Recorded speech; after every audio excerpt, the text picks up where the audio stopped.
But yet we never think about what we're doing. Time, there is time other than chronological time. The chronological time means that it's day in and day out.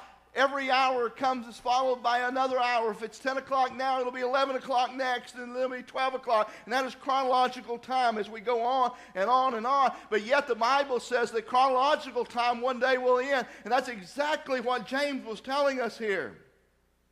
He says there comes a time when we do that. And he says, live your life as though it was the last minute. And he says, an undecisive man is unstable in all of his ways. That's a person who simply doesn't know what to do with their time and how to use their time correctly.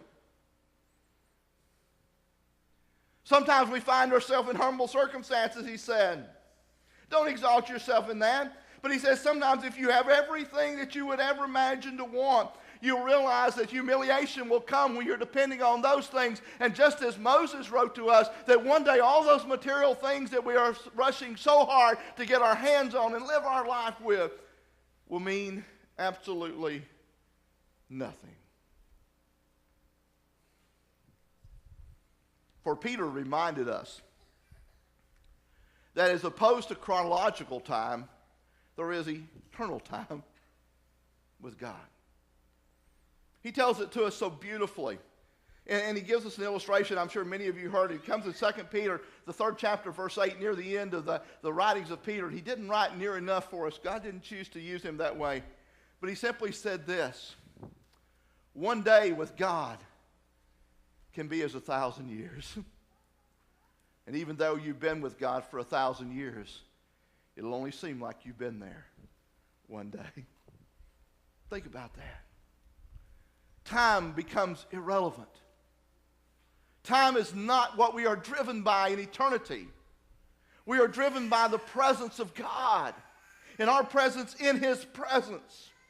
Earth time is circular, as Solomon saw it, as he tells us particularly in that 3rd chapter. And I love what Solomon had to say about that, or excuse me, in the 1st chapter and all the way through what his writings were. He tells us in the book of Ecclesiastes that the rivers, that the rain falls and it fills up the creeks, and the creeks run into the rivers, and the rivers into the ocean, but the oceans are still not full. He says God keeps things moving, and it is, and it's circular. You've heard it in many different ways. It says what goes around comes around. That all of these things continue to happen. And if you continue on making the same old mistakes, they'll go. Have you ever noticed that this happens in clothing trends? And I'm amazed that sometimes whenever I see something, and Brenda and I look at each other and I said, you know, if we had what we wore back in the 60s, we'd be right ready to go.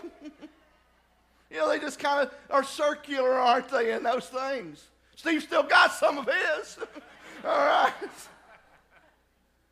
But reality is, folks, that it is not that circular time that keeps moving on and on and on that is our eternal destiny. It is that moment, that eternal time, that is far more important.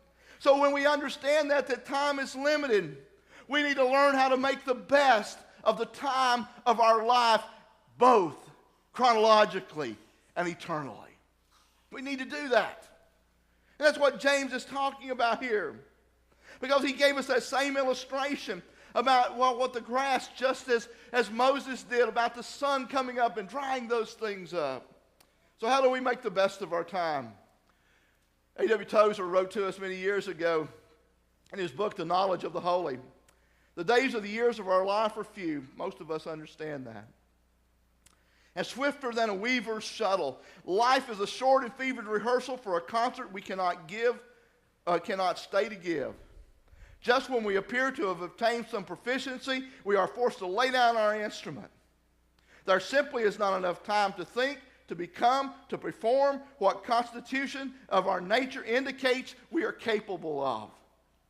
When I looked at that, I thought, wow, what in the heck is he talking about? And it's very simple.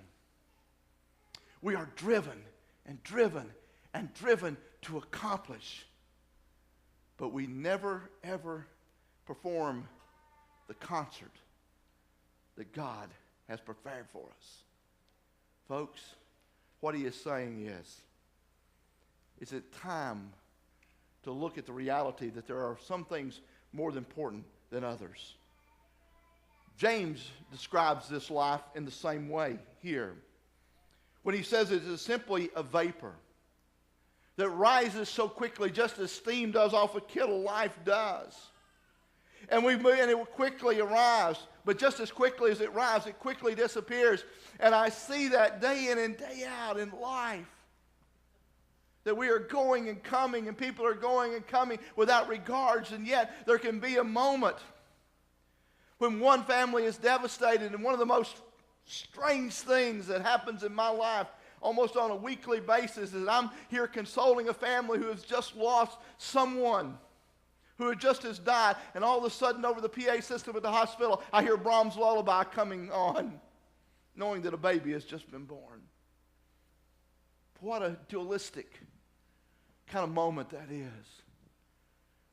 But it's life, isn't it? It moves on and on. And you wonder sometimes, little things like, could this be the one who replaces the one? But God is not short of those, and that we will be there. But yet Tozer simply says that how about the life that just left? Did it fulfill what it needed to fulfill? Did it accomplish its purpose in God's eyes? Was there meaning to it? Folks, we have the privilege of living today. That's it. Today is the privilege that we are given. Yesterday is gone. You cannot live in the past. You can talk about all the things that you've heard about before, all the things you did before, all the things that you saw before, but reality is you can't go back, and you might go back to the same places, but they are not the same. You cannot recapture yesterday. Secondly, you cannot live tomorrow. No one can ever live tomorrow, folks. Why can't you live tomorrow? Because when tomorrow gets here, what is it called? Today. So we're only privileged to live today. James said, make the most of that. Make that most. Don't put off important decisions. Don't put off things that will make a difference in your life. Don't be driven by the things that does not matter. There's going to be difficulty. James said, blessed is a man who endures trials and difficulties within his life, and he passes the test, and he will receive the crown of glory. And so the question is what will be your crown of glory when you come to the end of that time that you live in today? Will it mean anything? Will you be remembered? What kind of difference has life made? So not only must we make the best of our life, because it makes a difference in other people's lives, the question really arises, how are you dealing, as I asked a moment ago, with the time of your life today? Are you satisfied with less than the best that God has for you? Are you living it to the fullest extent and finding true meaning in it? Because, folks, the things of life will not give purpose and meaning to life. They are simply idle things. And just as we look at history, those things oftentimes are cluttered up, laying around us, which we thought were a good ideal at the time, which have not been very significant in our life as we live along. There are some things that are important, aren't there? Certainly family is important. Our faith is important. I was asked, I guess, Friday, what are some of the most important things in your life? And certainly family and faith were the two that were at the top of my list. Because I cannot give to my family anything material on this world that will last forever. But because I have a faith in God, I can give them something that will last eternally. That will bridge chronological time to eternal time. But I can't just go to the store and buy it. I can't somehow conjure it up at the moment that I want it. It is a matter of surrendering my life in a manner which, by discipline and commitment, that I live my life in a way that I have the privilege to share a faith that's made a difference in my life.